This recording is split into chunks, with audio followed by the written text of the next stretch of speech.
Or is this? All right, welcome back to At the Round Table with MAMLEO. I'm your host, Larry Ellison, and I think the doctor is back in the house. Well, yeah, I'm not quite mic'd up. But, well, while you're getting mic'd up, we want to thank our sponsor, Guarantee Rate Mortgage Company. For all your mortgage needs, give branch manager Cora Holbrook a call at area code 781-342-0252. Guarantee Mortgage is located at 75 State Street in downtown Boston, Mass. Guarantee Rate Mortgage Company, guaranteed to exceed your expectations.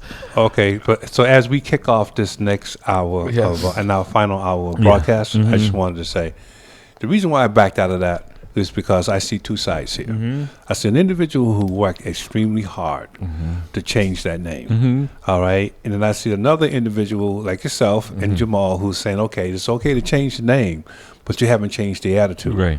All right. And I would say to my brother Sadiqi that he has no control over changing the attitude. Right. That's going to be an evolutionary change. That's going to take time to get it done. Unfortunately, with the gentrification and the movement I think emanating out of City Hall to actually move certain people out, that wave is pushing in that direction, and that community now is the one that's been victimized by the drugs and all the other nonsense that's happening. To your point, Dr. Bradley, right across the street from on the Warren Street side of there was a new condominium complex built there, right, and they're building more down there. They have someone downstairs. You can't go into the building. It's like they're saying, okay, we will tolerate this. We won't even order cable. We'll just look out the window and we can see all we need. We don't even need cable. It's like watching The Wire and everything else right outside your window. They're tolerating it now. Yeah, and it's for now, because that bad element has been pushed south towards Brockton and that area. So unfortunately now that part of the city has been victimized by that gentrification. So that's why I was like, I'm not going to be involved into this, because once I see someone who really worked hard to do it, and I compliment him on passion, actually. Absolutely. The passion but I also is there. Have to be realistic about what I see. It's going to take time to change it. I tell you, and I'm not exaggerating. I swear to you. Every time I pull up because I'm in an unmarked car, even when I had a Ford Fusion and now I have a different car, every single time I pull up, someone thinks I'm coming to buy some Newport or something. I'm like, wow, it's just that bad. The response is that I want to elicit in some illegal activity. Yeah, well, changing the name is not going to change the attitude. No, it's going to take time, and that's not a slight on what he did. But it's going to take time to get that done. All right. So, Cliff, welcome back in. What say you? I know Jamal is still on there. We're going to bring him back in, but you've listened to this spirited conversation here. Have you been down to Nubian/Dudley lately? Thursday? Yeah, I've been down there Thursday. Okay. So, have you seen these vast improvements that Sadiqi has alluded to? I don't want to poison or taint your mind. Tell me your experience when you went down. My experience when I went down there is like people was like, "Oh, you want some cigarettes?" I was like, "No, I don't smoke." So it was like selling me some type of cigarettes and stuff like that. But I think we're missing the bigger picture. It's not about the improvement; it's about the people that's down there. You know what I'm saying? So we have to, as a people, we have to educate ourselves. The name change is great, but I still call it Dudley. Right. I don't have any problem what you call it, but I think sometimes we think if we, like Dr. Bradley said, if you put lipstick on a pig and it's still a pig, it's still a pig. Right. And so that has not changed. Like I said, I remember when I was a young officer, I was assigned down there. It was the walking beat. They had a walking beat. It was called the triangle because it was shaped like a triangle, and that was your walking area down there. There was 2 officers assigned there every day on the day shift and on the 4:00 shift.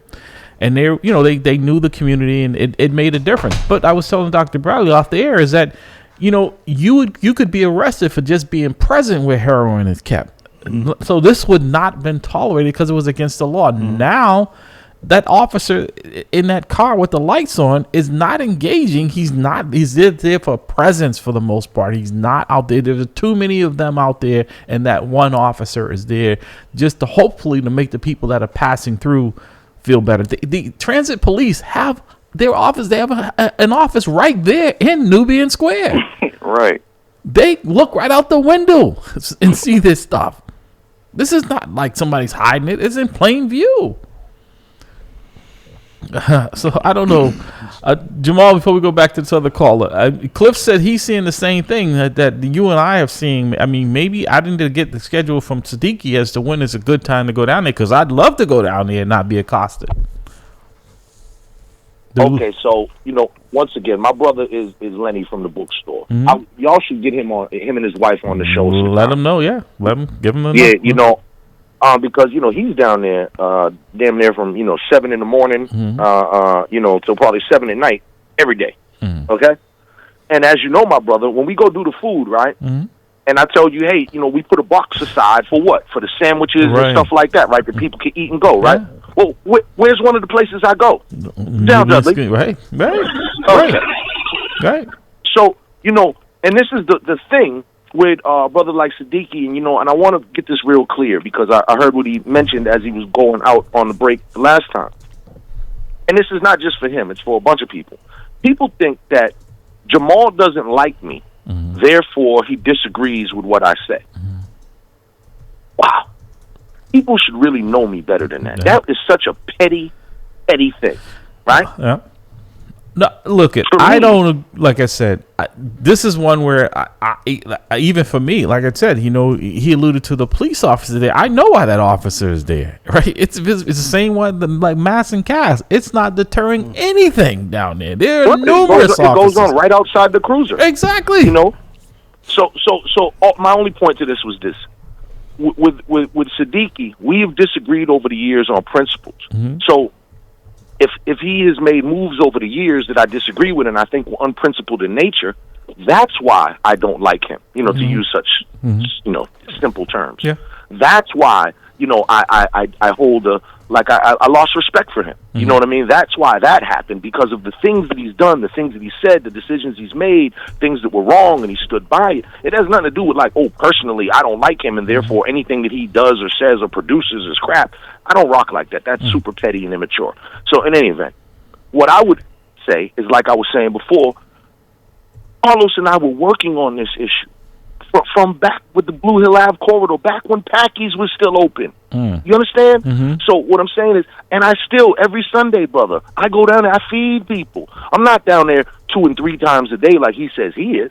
My buddy Lenny is down there, like I said, from 7 to 7 pretty much every day a week. Does he see it as improving? Has he ever said to you? No. Okay. Well, improvement, because he's carved out his own thing. He's worked out an agreement with most of the people. They know not to no longer, take a crap on his vestibule. Okay.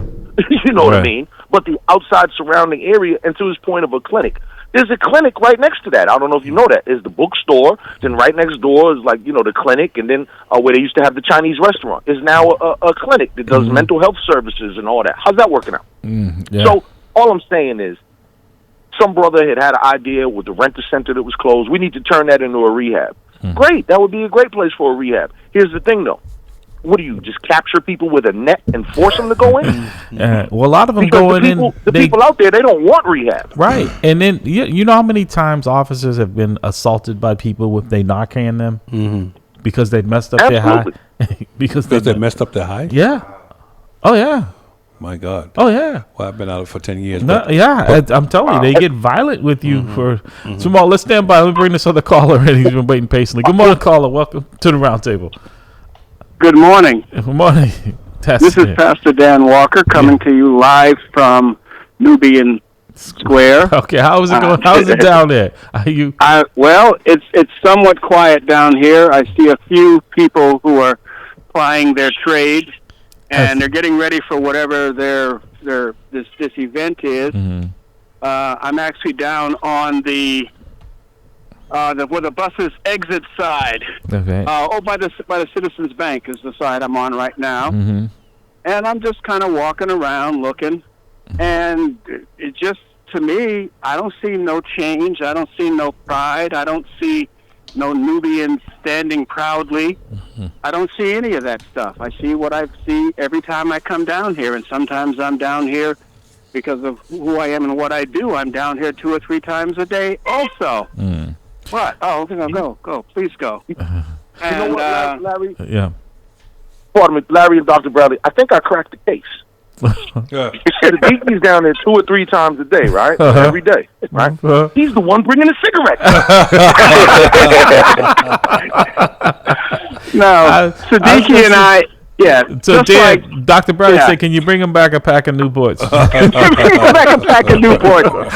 Let me see if I can find somebody willing to sell me a pack of Newports. Yeah. Well, around the corner. Thank you very much. See, a lady just said, I said, when I said, let me find myself a pack of Newports, she just said it's around the corner. Is that right? I'm very, you can't write this stuff. You cannot write this stuff. Okay? Wow. So now I'm in front of Royal Fried Chicken and yummy Chinese food, the most greasiest Chinese food on the face of the planet, which I'm surprised they can do that. Dunkin' Donuts is closed. Here it is, 9 something in the morning? 9:12. 9:12, and Dunkin' Donuts is closed. Wow. Well, guys, there's nobody in there. It says it's supposed to be open at 9 o'clock, at 7 o'clock. Yeah, see, this is Saturday morning too, so you don't have that normal influx of people that you would during the week. So you know people start a little later on Saturday. This is only one time in the week. I mean, you have to go there several times to get a real good understanding of what's going on. Yeah. Well, Dan said when the lady said just mentioned Newport, she said around the corner. And pointed to where they are. So I'm walking through the MBTA station right now. We had a police officer doing his job. He's sitting here and is unmarked. So he's out actually getting around. Hi, good morning, sir. So, I mean, it's out here, but the fact of the matter is, it's an attitude. It's a mindset. Yeah. But you don't change. You don't change your attitude, Dan. And you don't change an attitude or a mindset by changing a name. We all know. Yeah, exactly. Exactly. Okay, you can say that you can say that the black man has been emancipated, but that doesn't change the slave owner's mindset. Amen to that.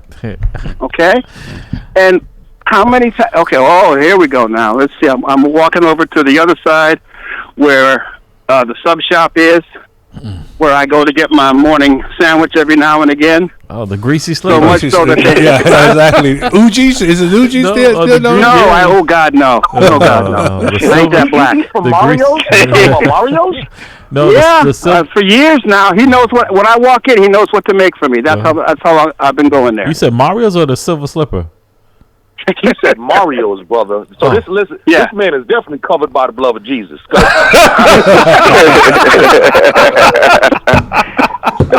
And there's the cigarette sellers right there. Oh. I'm on this side here now. I gotta talk a little quiet because I tend to have a big voice. Oh boy, Pastor Dan, as you take your tour, I hope you go up and visit, the bookstore as well. But also too, I love those people. Ironic. Yeah, what I also find ironic is the politicians. So right now there's a huge mural of Liz Miranda's face. Yeah. Vote Liz. And I think about it, I'd be like, wow, I would be really kind of heartbroken and ashamed if I put up a monument to my own ego, something like that, and then right underneath it was homeless and poverty and destruction and death. Right. And every day, right over your smiling face is looking right over the thing. So right on that corner of the Rent-A-Center building, with that big mural adjacent to the parking lot, obviously that has been a heavy congregation area. They have attempted to be cleaning that up. They've been stopping the kind of encampment over there. But as you know, you move folks and then you leave, and then a couple hours later they trickle back in. It's it's like trying to stop a flood in your basement by sweeping away the water. Right. Exactly. It's going to come back in. So Cliff, right now it's pretty quiet, but when I walked across the street, she was right. So Cliff, the door is open. Right. Cliff, we have our man on the street. Is his analysis similar to what you've experienced in your recent visit to Nubian Square? Yeah, he's on point. The same thing happened. The same thing. So Pastor Dan is right on point. Okay. See, this is the problem, and it's the issue. I have always, I don't know Siddiqui as well as Brother Jamal, but Siddiqui and I have, quote unquote, spoke on numerous occasions on numerous talk shows over a 20-year span. So it's always been the same thing. It's always been the same cry, and nothing is different. Nothing has changed. And when you talk about stopping a marijuana store from coming into Dudley, you didn't stop the marijuana store that moved right across the street from where your store used to be. Just things I noticed. Well, I mean, they're all over the place now. So I know they are. No, I'm saying. So I'm saying if you had one down in Nubian Square, it's not going to change. I mean, there's so many drugs down there now. It's unbelievable. It's like when City Councilor Arroyo was talking about he wants to pass an ordinance to not sell nips. I'm like, really? If you think that's the biggest problem in the city of Boston is the number of empty nip bottles that are on the street, right. I got news for them. They're not just in the city; they're out in the suburbs too. But I mean, if that's your, what you're focusing your energy on, that is all a smoke and mirrors. I mean, come on. It's sound and fury signifying nothing. Yeah. Go ahead, Jamal. Larry, to that point, if they do a ban on nips, first of all, I'm a drinker, and many people may not know this. Very basic math, right? A nip is basically 2 shots, right? A quarter pint is 4 shots. A nip you might get for $1, $1.50. Quarter pint you're gonna get for $2.50, $2.75, maybe $3. So if people are banned from buying nips, they're just gonna buy quarter pints. Okay? And then if you ban quarter pints, they're just gonna buy half pints. And if you ban half pints, they're gonna buy pints. So I don't understand. A pint. Let's say I drink Bacardi Dark. A pint of Bacardi Dark is $7. Any self-respecting person of the street can gather together $7. Right. And then also too, just to the point of the Newports, they banned Newports because they thought, the menthol. They didn't ban all cigarettes, which that would be great, right? But they banned menthol because they're like the menthols are flavored and in our communities and blah blah blah. So they targeted that. And of course, it's banned in Boston, but you can still go to Rhode Island or whatever to get them. So what happens when they ban nips? Right next to the guy down Dudley who's selling cigarettes, there'll be a guy who has a trench coat full of nips. Thank you. He just so, I mean, in one respect, you could say that they're promoting entrepreneurship. Yeah, they're promoting it. Absolutely. Yeah. Right. And we learn nothing from Prohibition? Did we learn nothing? You can't ban stuff to get people to stop doing it. No. It has to be a mind change. You know what's funny, though, too?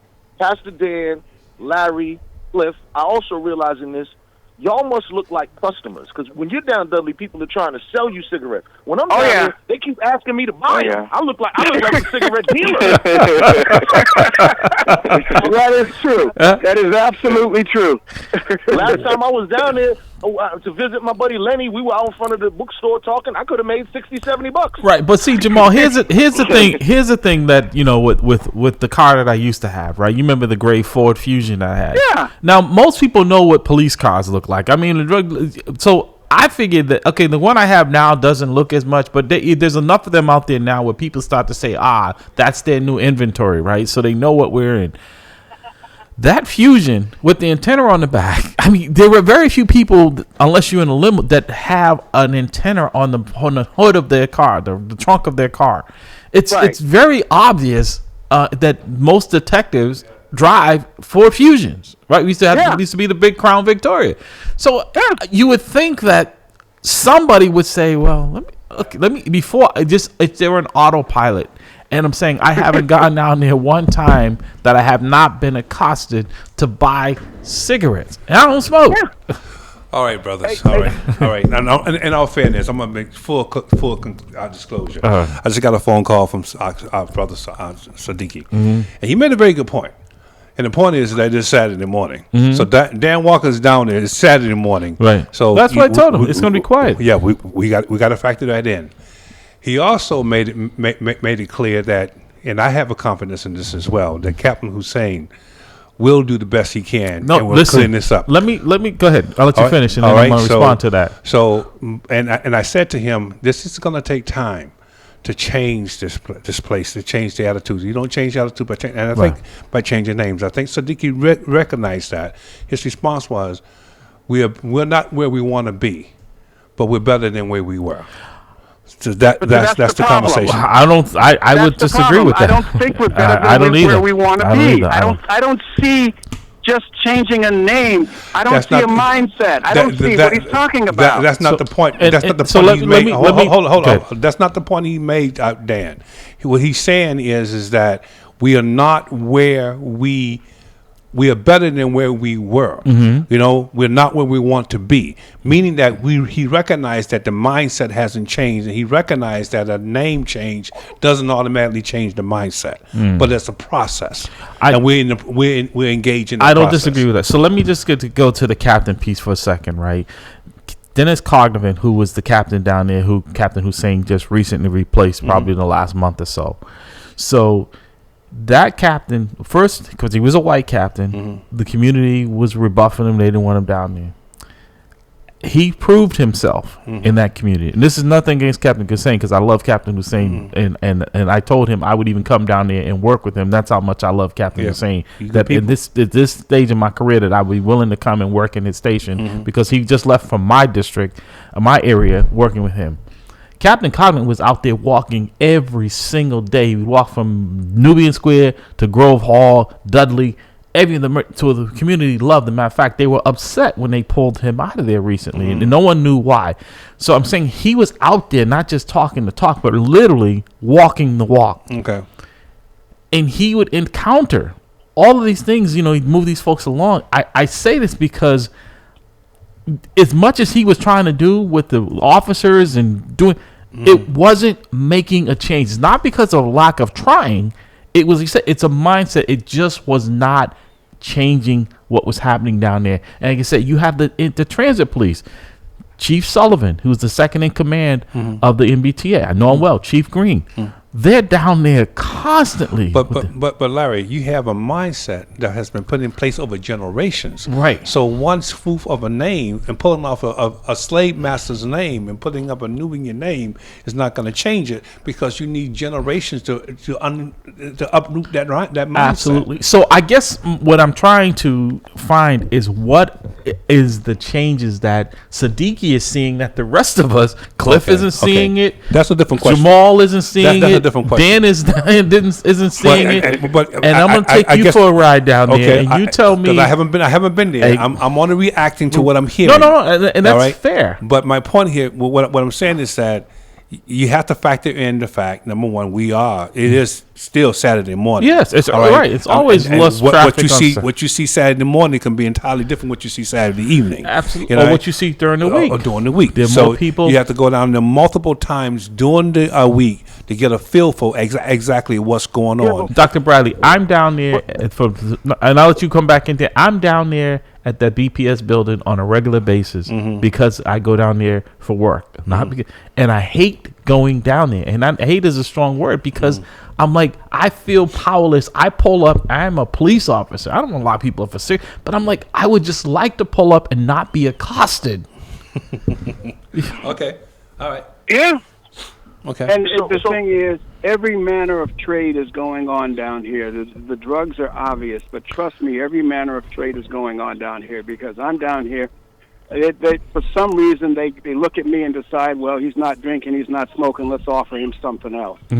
So I get that particular accostation. I guess they're pretty good at sizing up folk when it comes to what they think they should offer them, but I'm looking at them going, hello. Boy, is your radar off? Jamal, do you remember the videos that were going viral from down there with one girl I'm being kind? She was Dr. Bradley and Cliff. She was literally servicing a gentleman on the steps of the liquor store that Siddiqui is talking about. And not the liquor store. The convenience store. The convenience store. I'm sorry. And people are walking by. I mean, it literally had his pants pulled down. This is broad daylight in the middle of the day. Okay. And people are just walking by this. Like it doesn't exist. The same thing went on across the street from the bookstore in one of the doorways, although it was done from a different position, shall we say. And the exact same thing, broad daylight, middle of the day, and this is what's going on. And this type of activity does not happen without everybody's support. Because you can't even think about something like this in Malden. Right. But you can't think about something like this in Everett. Right. It's just not going to happen. No. And Jamal, go ahead. Not even Malden or Everett. Let's use comparable places in Boston. West Roxbury? Because this is what I did back in the day when I did what I call a proximity report, where every time there was a shooting, I showed that a shooting was generally within, a reasonable distance of all the things that we say we care about. A church, a police station, a liquor store, whatever, is all like happening right here. So let's use Dudley Square and let's use Hyde Park. What is that? Cleary Square? Cleary Square. Same type of dynamic. Main strip, mucho traffic, right? Couple of banks, police station, whatever. Sit up there in Cleary Square, with a 40 ounce and smoke a blunt. That ain't gonna happen. And see how long that lasts. Where's Cleary Square? Yeah, that is not gonna happen. It's not gonna happen, and that's within the same proximity. Because when it's difficult to compare to like places like Everett and Malden, because that's a whole different political system, different police force or whatever. But if we look right here in Boston, that ain't even going to go down. Let's go to College Town. Let's go to Austin Brighton. Let's go to Coolidge Corner. Yeah. Okay. Coolidge Corner has homeless people. You got all the crazy college kids. You're not going to have the same thing. So what it is when you say it takes all these people to kind of agree on it. That's the thing. And what I remember about it is when I was a kid, remember the combat zone? Yes, I do. Oh, yeah. It was an agreed place of like a no man's land. And this was the agreed place that all the prostitution, the drugs, the skanky, skeezy stuff, all that was going to happen there, and it was kind of okay. And unless there was a murder or something like that, we're basically going to leave you people unmolested. Well, there was, but there was an enforcement down there. It wasn't, overwhelmingly, but there was. You had the Vice Squad. Yeah, you had the Vice Squad down. Exactly. There was an enforcement. There was just too many, and it's like this here. It's like. But I just want to get back to Jamal's analysis because he said that he's looking at areas that are compatible. So, but Cleary Square, if I'm not mistaken, the population dynamic is somewhat different than the population dynamic in when you say that, right? It's no, because that is a very diverse neighborhood. Matter of fact, it's probably more people of color up there. It's a more working class neighborhood. But do you have a more working class in Nubian Square? Is that the same? Because in order to make that comparison, you got to have some consistency in the environment. That's where I'm going with this. Well, you do to a certain extent down there. You have people who are moving in. You see it increasing more so, but you have a lot more, because you have the transit. So that's a hub for people. No, but I see Dr. Bradley's point, and I'll raise him one. So let's use Fields Corner then. Okay.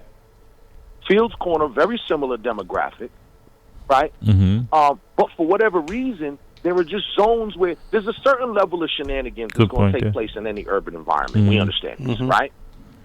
But Dudley, for whatever, seems to have a higher shenanigan threshold that they allow to go on. That they like everywhere. You're going to see a guy peeing in the train station or drinking a beer or whatever. That's all over the city. But for whatever reason, there's certain zones that have been allowed to be more tolerable of this just open air, wanton. There's drunks in Fields Corner too. But Fields Corner parking lot is not getting taken over by people who are out there shooting drugs in the parking lot and camped out, and it wouldn't go on. But I wonder what is the crime rate. So now I want to talk about one more thing. Hold up, I want to talk about one more thing here because what's happening here is, from what I understand, and I'm getting this from Siddiqui. All right, I'm gonna be very honest. From full disclosure, he said when he had a meeting with the captain had a meeting with the business owners. He said that the crime rate in Dudley or Nubian Square was 20% down. Well, see, I don't know. Like I said, as opposed to Dr. Bradley, you've worked with the department. We can always fudge numbers, right? So they work favorably for us because I think it's very difficult. And this is no reflection on Captain Hussein, but Captain Hussein has been there less than a month. He's getting it from the communication center. I know where he's getting it from. He's getting it from research and planning and research. What constitutes a crime? See, this is the problem. There you go. Right. So, there you go. Right. So yeah, I'm sure people are down Dudley. Car theft is probably not happening to a big deal because people don't really steal cars anymore. Right. It's hard to steal. Right. No wants to steal a car, then LoJack and shut it down from a computer and your cell phone. But also to that, nobody steals hubcaps anymore and all that. So those type of crimes are probably down. break-ins to stores. I haven't seen many break-ins. Like, shoplifting is through the roof. You know why it's why it's down? Because the Walgreens was shut down because of the shoplifting that was going on down there, right? So you don't have as many people looting Walgreens. Well, the other side too is 1 second, Jamal. I'm sorry, I'm over 6. I got to get it out. The other thing is that we are reporting crime that's reported to the police department. There may be crime that's not unreported. But here's the other piece, Jamal. You have to factor that out. And I'm going to let Jamal come back in. Here's the other thing, Jamal, and I'm going to let you speak, and I want to go to Cliff, is that the crimes that these people are doing, they would have been arrested for this behavior. Mm-hmm. So those aren't being factored in. We're allowing crimes that normally. So if you're saying there's a 20, it's because these people are allowed. If you and I, back in 20 years ago, somebody out there shooting up drugs would not have been tolerated. Mm-hmm. Would not have been tolerated. The guy out there selling the loose cigarettes and all that stuff would not have been tolerated. Well, I think the fact of the matter here is that we're not going to get to change immediately. I think we cannot miss that point. We're not going to see a change in behavior in Newman Square overnight. Correct. That's not going to happen. All right, it's going to be a process. I'm going to have to get going. All right. Thanks for that live report. All right. I'm speaking to you live. That's right. Yeah, but okay. No. So Cliff, again, Dan was gracious enough to give us his time and give us a live report on in real time what's been taking place down in Nubian Square. Yeah, somebody mute Dan. He's getting proposition. Okay. The Holy Ghost has got him. Jamal is I know Sadiq, and I want to be the eternal optimistic as well. But like I said, I just don't see it, and I don't think, like I said, nothing with Captain Hussein. I love that brother. He is family. But he's been there about a month. So the numbers that he's getting is not probably from him actually having gotten a real opportunity to go out there. But I have confidence that he's going to clear it up, though. Well, I think he's going to do a good job in trying to clean that up, though. Because that's his mindset, Larry. It is. But here's the other reality. Captain Hussein is on his way out. Mm-hmm. Okay? Mm-hmm. I think you had a captain there who was a lot younger, and that was going to be there probably a longer term, could stay longer than Captain Hussein. And I think that area needs a long-term investment from a captain. Okay. I think it would it would benefit from that. Fair. Because as you said, this is a long-term problem that's been going on for quite a while, right? And if somebody has less than probably 2 years left, we know that if I'm a captain and I've got a couple of years and I can go any day. But as an individual who I haven't been down there, I'm sitting here. You guys make it sound like it's mass and cast to me. That's what I'm thinking in my head. Jamal, Cliff, Dr. Bradley doesn't think it's equivalent. I'm not saying you may not have the numbers, but you have a lot of the same problems, the same drug, and it's now spreading on the side streets. It's now moving up Warren Street, up into Grove Hall. Like I said, it is a big reason why the Walgreens closed down there, because they weren't making any money. I mean, I was down there one day. Let me just say to Jamal, I'll let you jump in and finish. I was down there one day, and I see this brother walking down the street. He's got 2 big boxes of coffee makers, right? I know he just got them out of Walgreens. Now, I know he ain't got no business, right? But I'm like, I'm normal. I don't even say anything to him, but I know he stole them from somewhere, right?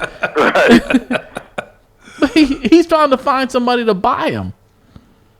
Jamal, go ahead. I'm sorry. So, like I said, let me tell you what, too. So, when you're in the throes of addiction, you're living on the street and all this, let me tell you, too, about how resourceful people are.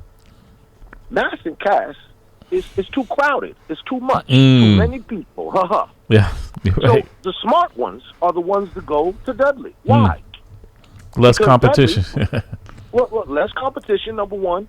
It's really an easy environment, particularly if you've grown up in an urban environment. You're not just on the side of a highway somewhere, right? Mm-hmm. You're kind of in a hood. There's, other little things to look at and do and all this.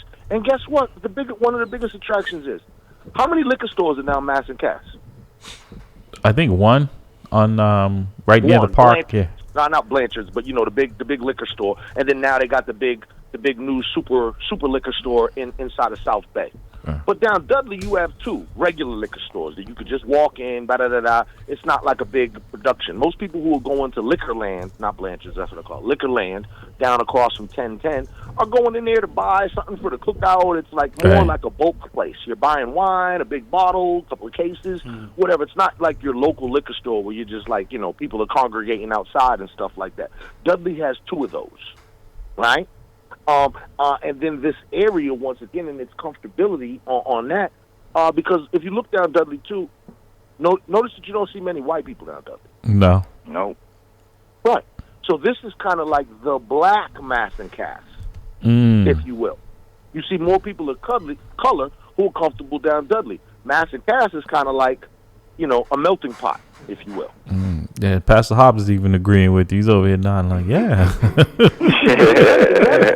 Okay, I put a lot of thought to this. So we have the segregation between Mass and Cass and Nubian Notion, Nubian Square. Well, what do they say? This is what happens to people automatically.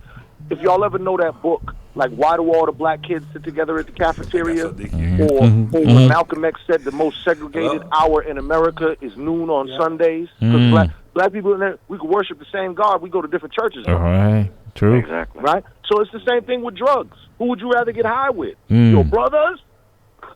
Yeah, because if you go down over to near South Bay, if you're like on the bridge, you see folks coming over the bridge from the South Boston side to go down there to Mass and Cass, or I don't know how those stores over there survive, in that mall, because I wouldn't go over there and patronize any of those businesses over there because of what's taking place over there. And that's why I wouldn't go down to Nubian Square. Like Sadiq don't go down to Twilight. I don't go down there unless it's official business, because I know what I'm going to be going into. And who wants to go to that? And it's amazing that people like the bookstore have been able to do what they've done, because you should see. They have reading things in there with kids. Hold on for 1 second. Sadiqi, you on? He can call. Sadiqi, you on? Can you hear me? Yeah. Yeah, let me just say this, that I hear what's being said. And so, number one, that I'm challenging. First of all, I heard the Rev talking about how he was there by the convenience store and the liquor store. He says it's quiet right now. And he asked about cigarettes and was told, go around the corner. Why would you have to go around the corner to get cigarettes? There are a couple of people there who do that, but they're nowhere near that. Let me just say this, and I'll close with this. This is a challenge to folks who claim that they're down there all the time. There's going to be a festival there today in Nubian Square. Families are going to be coming and everything else. I think that everyone would agree that it wasn't too long ago that there wasn't no festivals or nothing going on there, and people weren't coming down there because of down Dudley. There's a new mindset now in terms of how it's approached. I challenge folks, come there today to the festival. Where there'll be all kinds of folks there with their families who wouldn't have been there 2 or 3 years ago. So it's more than just the name change. It's the implication in terms of what the name change means and what the changes that are going on. And I'm just saying. So, Dickie, I'm gonna be realistic with you. I wouldn't. Folks who claim that they drive up and they get all these stuff.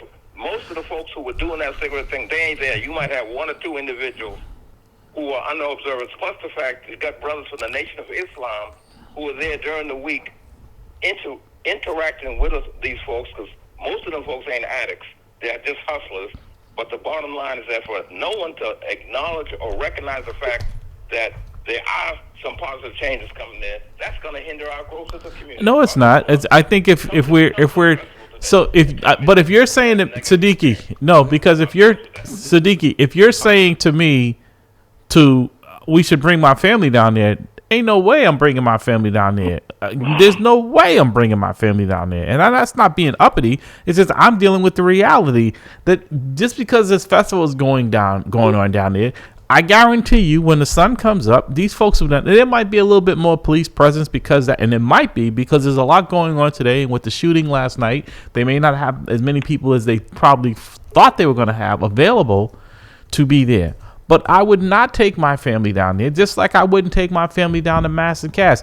My brother took us to the airport. And he went by there. My daughter was like, "What is that, Daddy?" I mean, she's 9 years. She could not believe what she was seeing because she's not used to seeing that. And it's not that they live in a sheltered life, but that's not normal. Our kids should not have to walk through that every day. Those kids that are going to the O'Brien and Madison, and a lot of those kids come into there because that's the hub.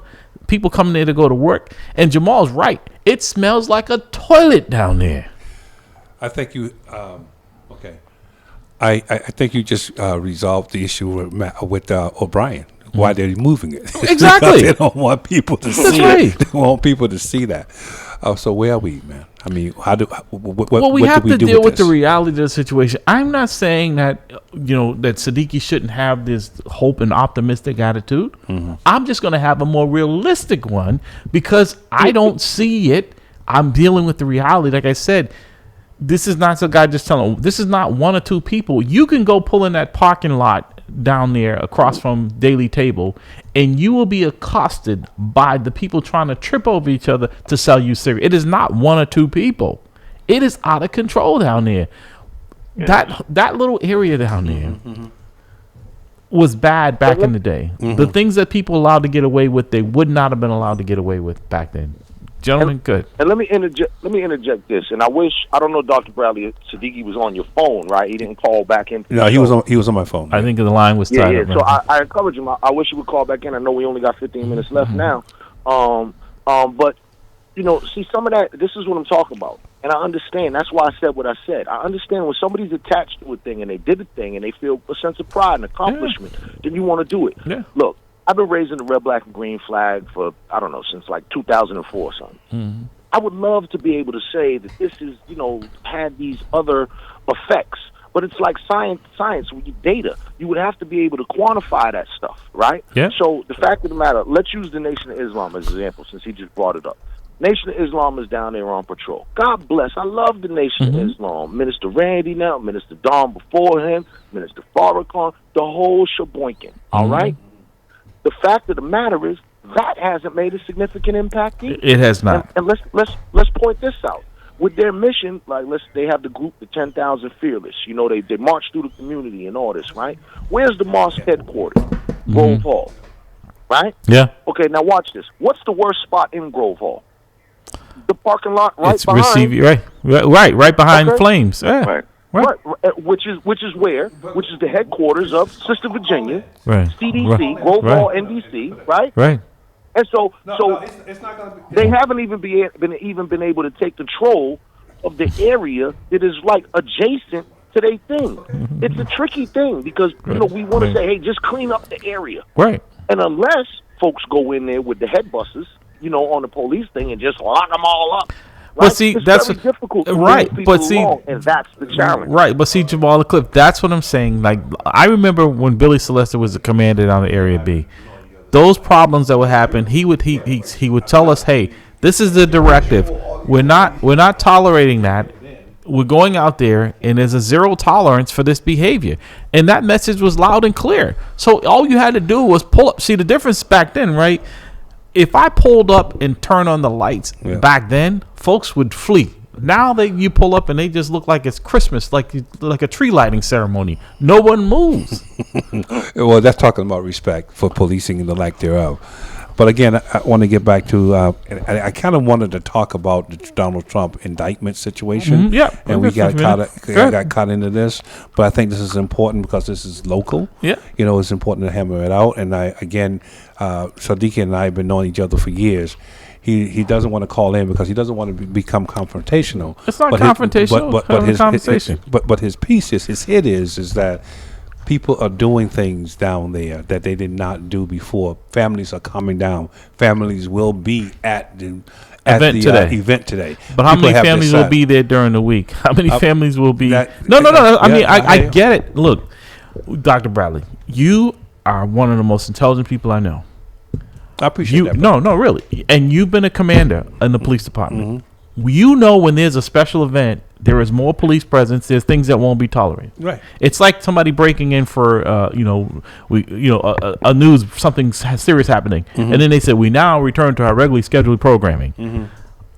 Go down there after this event later on, once that's over, and that police presence, because even those guys know, there's more police, there's something going on. We need to move out of here right now, right? They're smart enough to know. So we have to temporarily suspend our operation. Exactly, right? But come back later on this evening. Come back during the week. Well, again, like I said, I have not been there. I know you're not talking to me personally, but I'm interested in going down there because I want to see it for myself. You've been to Madison, Cass? Yes, I have. Okay. It is no different. I'm saying go down there and see for yourself because there's nothing like the smell like Jamal. He is not lying. I used to try to hold my nose trying to get into the building of the bowling building so I wouldn't have to smell the strong. I'm looking out the window. I'm upstairs on the second floor of transportation, and I'm watching out of. It's like watching cable. So you have people camping out on the streets and all that? They're in the trains, the bus station there, the urinate. They're moving around. You can tell, they're right in front of the liquor store, the variety store. It's all down in there. When Walgreens used to be there, they were in and out of there just like it was like you didn't even need cash. Okay. All right, brother. We so the business is gone, because of the behavior down there. Okay. It is not. If I'm, one of the things we complained about in our communities was not having grocery stores and pharmacies because the little small mom and pop ones, things were more expensive. I don't think Walgreens is much cheaper, but they were there as a choice. They're starting to move out. The next one that's going to leave is that CVS up in Dudley. Every day I see on my work phone, they're looking for some shoplifter with their picture that they send out for an identification. The same thing from South Bay. How much of the, and then there was talking, it was I don't know, Jamal, did you guys see this? They were saying where in our neighborhoods, how much more expensive for the same store. The cost. Some teenagers did a study on that. Right. I feel so bad for those kids because they're going to get their little dreams flashed because they think it's a conspiracy. And when the corporate world tells them, oh, yeah, kids, let's talk to you about theft. Right. And how it increases the price to the consumer. Because did you think we paying for that? Right. And that's what I'm talking about, Jamal. This in Clip, this is exactly what I'm talking about. If I go down there and buy the same loaf of bread from that Walgreens that used to be there compared to the one in my neighborhood, and I'm wondering why it's $2 cheaper. I know why it's $2 cheaper, because they look at their shrinkage. They pass that cost along. They're not going to absorb that cost. And when it gets too bad, they just pack up and move. Okay, brother. The numbers don't lie. Cliff, you want to say? Go ahead, brother. Oh, you've been patient. Oh man, you're dead on. You're dead on. You're absolutely right. It's a travesty. Yeah. And we have an election, so you have to ask yourself, okay, which of our city councilors? We have an election every year in the city. Our city council is up for election. Which one of them have done a good enough job that they should keep their job? Now, I guarantee you, other than Baker's seat that's open, the vast majority of them, if not all of them that are running for re-election, will be re-elected. So if people are saying things haven't improved and things are worse, then why do these people keep getting re-elected? And you blame them? Yeah. Wow. Am I missing something here, folks? Well, that's because the same people are voting. Think about it. It's not the same people vote. It's the lack of people voting. That's my point. I'm looking at it from a different perspective. Yeah. The same people are voting for the same individuals who are not doing anything. Right. And new people are not coming on board to vote. But even when you do, I remember when Carlos won when he ran. And I was looking at the vote tally. He had gotten 750 votes. 750 votes. So here is someone who I have a lot of respect for, still do. And I'm saying to myself, this is an energetic brother, but you're sending him down there without a mandate, because even if the speaker wants to take him to task, you don't have an army, right? If he's, what are your 750 people going to do when I've got 30,000 people in my my constituency? Yeah, I can, even if you get elected. Yeah, I can ignore you. Yeah, exactly. I don't have to worry about anything you bring into the table, any concerns you bring into the table, any discussions that you may initiate that's concerning your 700 people, right? Because my 35,000 folks got it. So I think we should plan a field trip to Nubian Square with Siddiqui And that might not be a bad idea. And we'll see it from the same lens. Maybe you see. Maybe he can point out what time was. But maybe he can point out what's a good time to go. I think it's all fair, that we do it unannounced. We do it at times that No, I want to see these times he's talking about because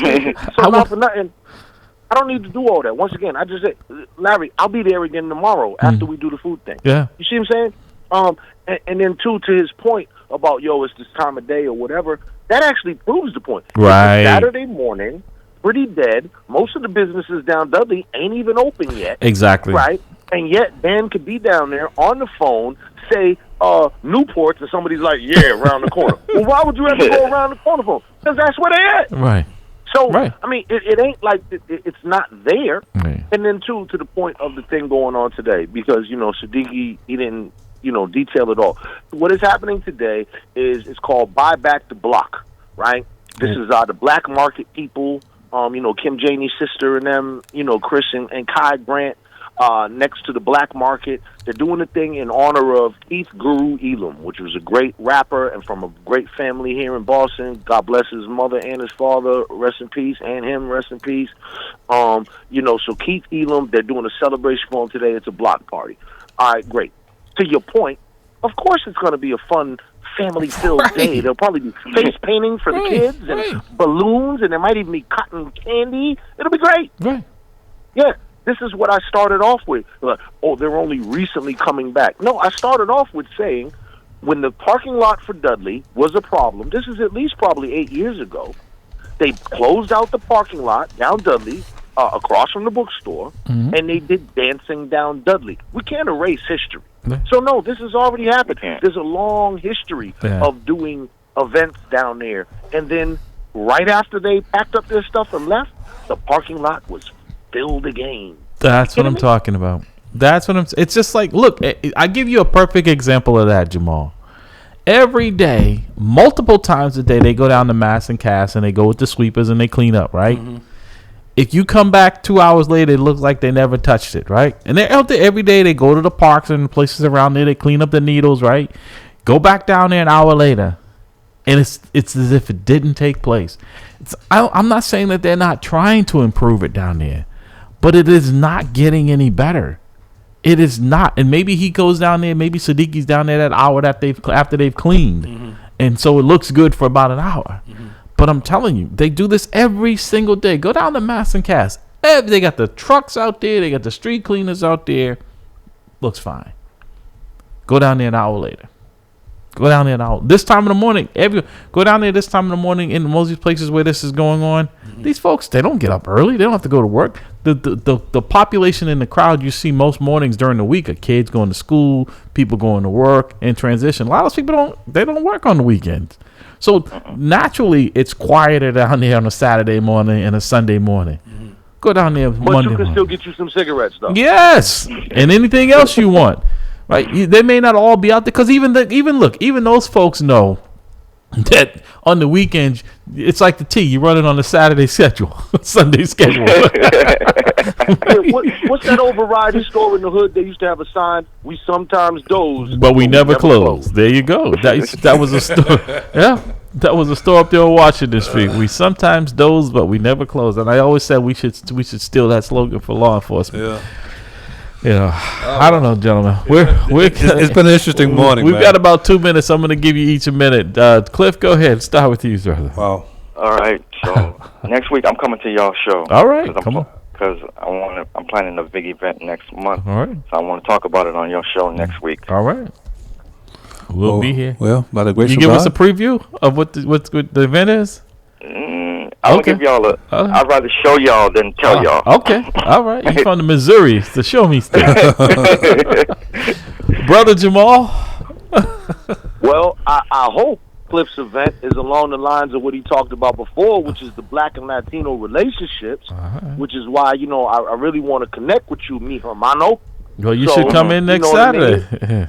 Exactly. Right. So, you know what I mean? But also, too, Larry, give him my number. I will. And so, look, let's meet down Dudley. Let's smoke a pack of cigarettes. Come on.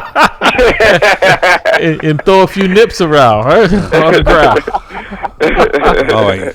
But you know what? My response to that is gonna take time to improve it, guys. So keep that in mind. It's gonna take time. No, listen, we don't have an infinite amount of time. So, like I said, time is not on our side. Something we don't have. Gentlemen, thank you, Jamal. I will be back in the saddle tomorrow. Unfortunately, my vacation is over, and I tell you, I have had a great time. That's why I said I would not bring my family down there. I don't care what they give. I'm all set, and that's not arrogance, ego. I just know the reality is I'm not taking a chance with their lives. It's just, I hear you. It's not. I hear you. It's not normal. That is not normal. That's just being a good father, man. That's not being That's common. for a protective fatherhood. Exactly. All right, gentlemen. Thank you. Appreciate you. All right, man. Be blessed. Enjoy the rest of your day. Get ready for this active shooter with Pastor Walden Church here today. I guess we'll have another time. We'll talk about the indictment of absolutely 37 count indictment of a former president. Get Pastor Dan on for that. You notice he didn't say anything at all about that one, right? No, he might need a cigarette after that. All right, folks. All right. You've been listening to At the Round Table with MAMLEO. What a spirited conversation, Doctor. I tell you. I stayed out of it, Doc. You handled it. I thought Cora was out there when you handled it. You ran out of here. Pastor Hobbs, thank you, sir. Thank you to our listening audience. Thank you for our friend Oz from down under, from Australia, all the way from Australia. Man. Listening from down under. From our brother from the Special Olympics. It's been fun back here. We'll see you again next week, God willing. All right, be blessed.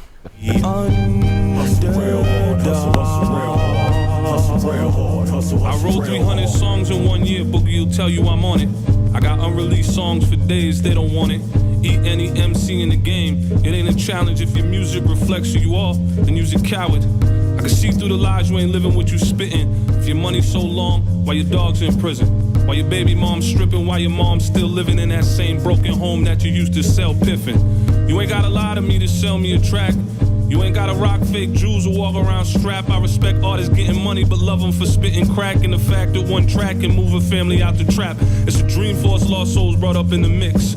I'm motivated by the artists coming out in my midst. And the artists that paved the way when I didn't exist. Music's a skyscraper, I'm just trying to add a couple bricks. This is for the dreamers. They say I am a dreamer, 'cause I still believe.